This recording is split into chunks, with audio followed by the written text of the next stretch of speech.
Assalamualaikum warahmatullahi wabarakatuh. Perkenalkan, nama saya Tasya Puspita Marta, BP 19 10 11 55 11 0083. Saya dari kelompok 7 Manajemen Basis Data, dan saya akan memperkenalkan anggota kelompok saya. Yang pertama ada Revina Tenali, BP 19 10 11 55 11 0076. Yang kedua ada Heni Fageni, BP 19 10 11 55 11 0059. Yang ketiga ada Nabila Febri, BP 19 10 11 55 11 0069. Dan yang terakhir adalah Lamceria BR Payung, BP 19 10 11 55 11 0064. Saya akan menjelaskan tentang Entity Relation Model. Pengertian dari Entity Relation Model adalah IR model didasarkan atas persepsi terhadap dunia nyata yang terdiri dari sekumpulan objek yang disebut dengan entity, dan hubungan antara objek tersebut yang disebut dengan relationship. Entity adalah objek di dunia yang bersifat unik. Setiap entity mempunyai atribut yang membedakannya dengan entity lainnya. Contohnya, entity mahasiswa mempunyai atribut nama, umur, alamat, dan nomor BP.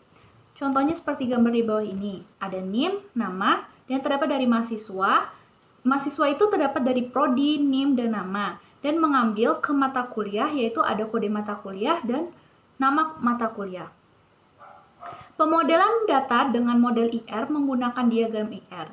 Diagram IR terdiri dari kotak persegi panjang menggambarkan himpunan entity, elips menggambarkan atribut-atribut entity, diamond menggambarkan hubungan antara himpunan entity, garis yang menghubungkan antara objek dalam diagram IR.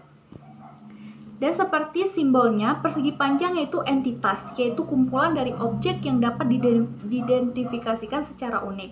Dan belah ketupat yaitu relasi.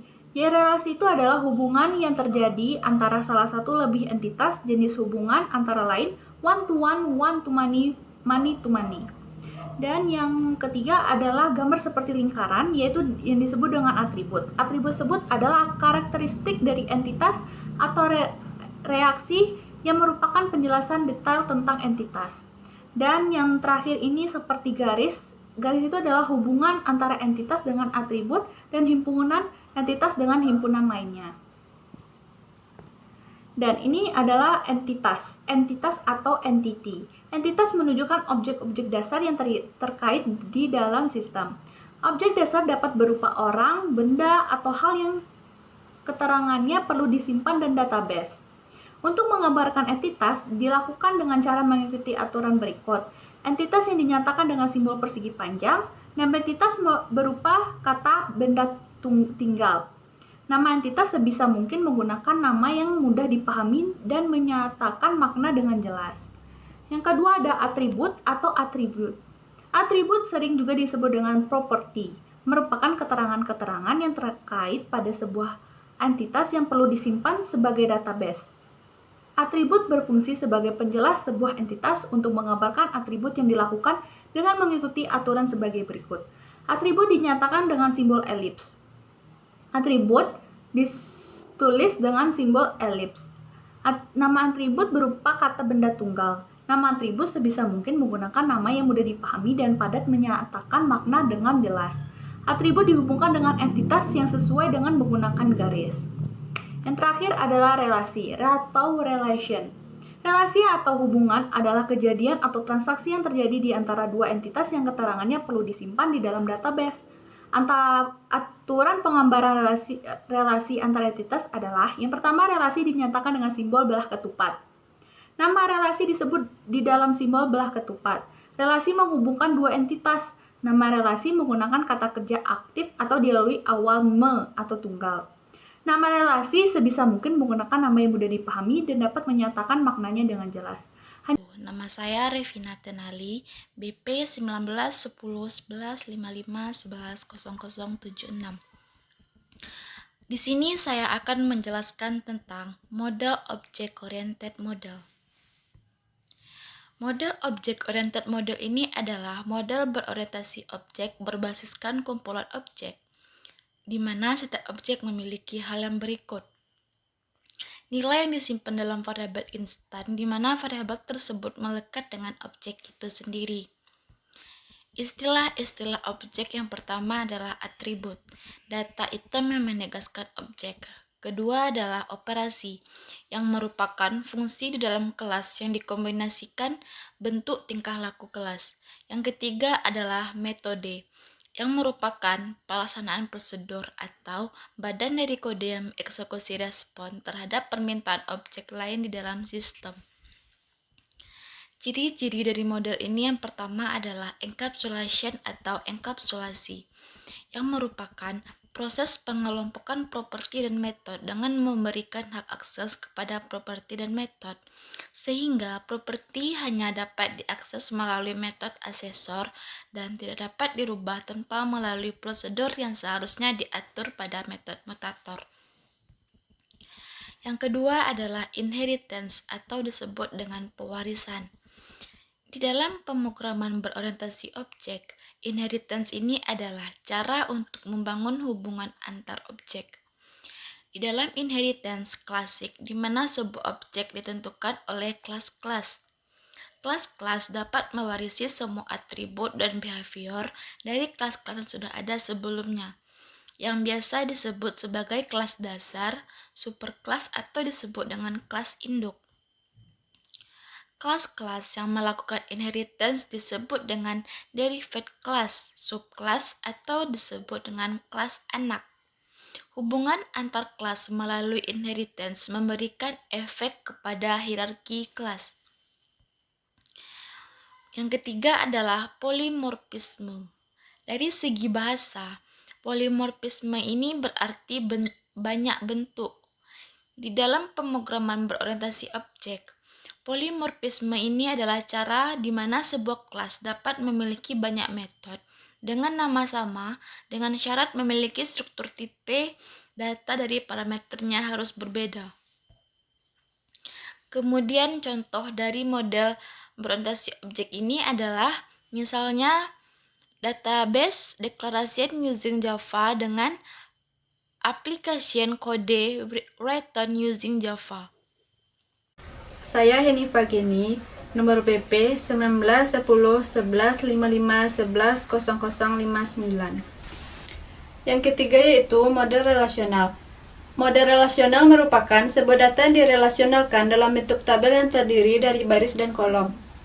Banyaknya organisasi yang menggunakan model relasional karena kelebihannya yaitu dengan bentuk model yang sangat sederhana serta mudah dipresentasikan, sehingga menjadi alat komunikasi yang bagus bagi pemakai dan perancang. Ciri-cirinya yaitu 1. Terdiri dari satu atau lebih relasi. Yang kedua, masing-masing relasi merupakan tabel yang terdiri dari baris dan kolom. Dan yang ketiga, representasi datanya sederhana dan mudah diekspresikan dalam bentuk query. Contohnya yaitu, domain mahasiswa dapat diwakili oleh satu tabel mahasiswa dengan kunci utama adalah NIM atau nomor induk mahasiswa, dan domain mata kuliah dapat diwakili oleh satu tabel kuliah dengan kunci utama kode N kuliah. Untuk tabelnya, bisa kita lihat seperti yang di layar.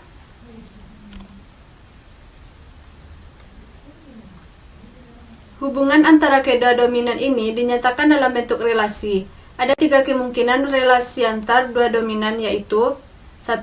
Relasi satu-satu atau one-to-one, yaitu bahwa satu mahasiswa hanya boleh mengambil satu mata kuliah dan satu mata kuliah hanya boleh diambil oleh satu mahasiswa. Relasi disingkat dengan simbol 1-to-1. Dalam implementasi, dua file yang mewakili relasi 1-to-1 dapat digabung menjadi satu file. Yang kedua, relasi satu banyak atau one-to-many relation, yaitu bahwa satu mahasiswa boleh ambil banyak mata kuliah, tetapi satu mata kuliah hanya boleh diambil oleh satu mahasiswa. Relasi disingkat dengan simbol 1-to-m. Pada relasi 1-to-m atau m-to-1, kunci record dari file pada sisi 1 harus ditambahkan sebagai kunci tamu pada file sisi m. Yang ketiga, relasi banyak-banyak atau many-to-many relation, yaitu bahwa satu mahasiswa boleh ambil banyak mata kuliah, dan satu kuliah boleh diambil oleh banyak mahasiswa. Relasi disingkat dengan simbol m-to-m. Pada relasi m-to-m harus diciptakan sebuah file relasi yang berisi minimal 2 file kunci record dari masing-masing file yang berelasi. Sekian penjelasan dari saya. Terima kasih. Saya Nabila Febri, BP 19069, akan menjelaskan yaitu tentang model hierarki.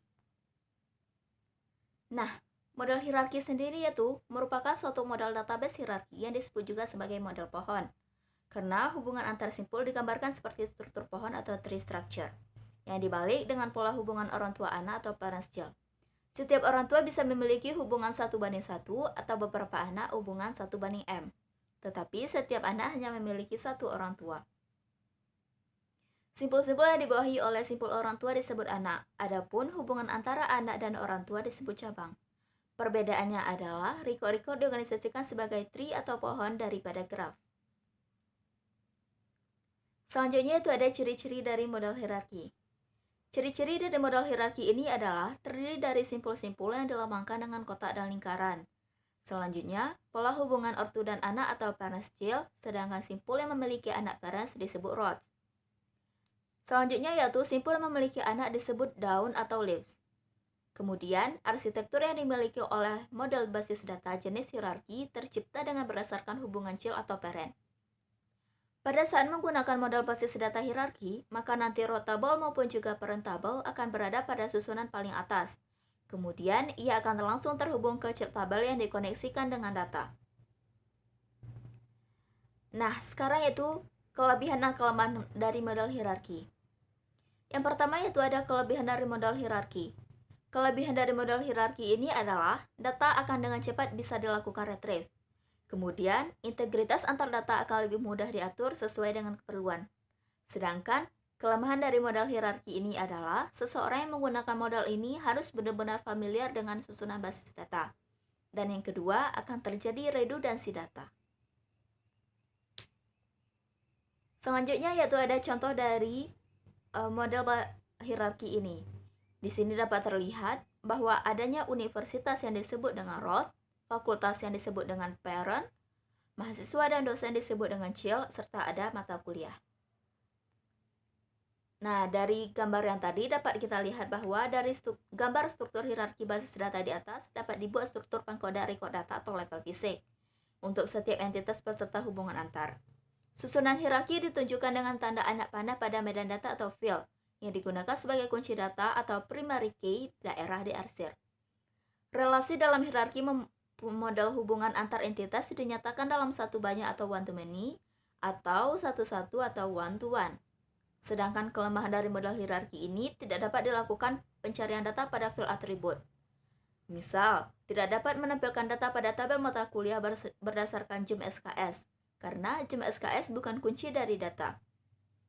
Masalah ini dapat diatasi dengan mengubah struktur data dengan memberikan hubungan khusus, atau misalnya dengan variable pointer. Nah, inilah contoh dari struktur pengkoda record data.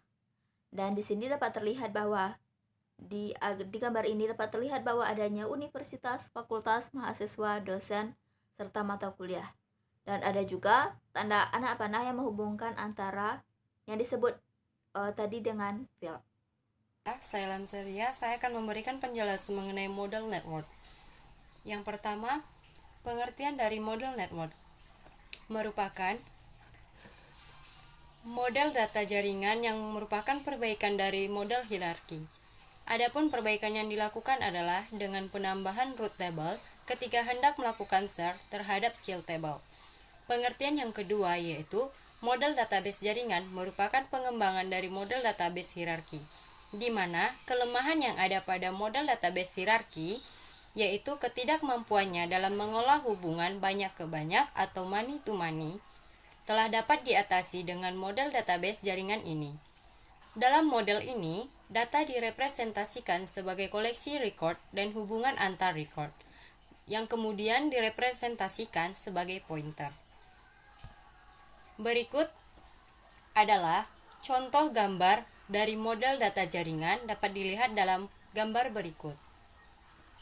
Berikutnya, kelebihan menggunakan model data jaringan. Kelebihan yang pertama yaitu data yang mudah diakses. Yang kedua, kemudahan ketika memodelkan basis data yang bersifat kompleks bisa dengan mudah ketika hendak membentuk query yang kompleks di dalam retrieve data.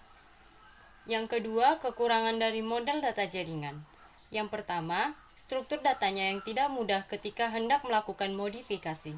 Yang kedua, pengguna harus benar-benar memahami seperti apa struktur datanya. Sekian penjelasan yang dapat saya berikan. Terima kasih.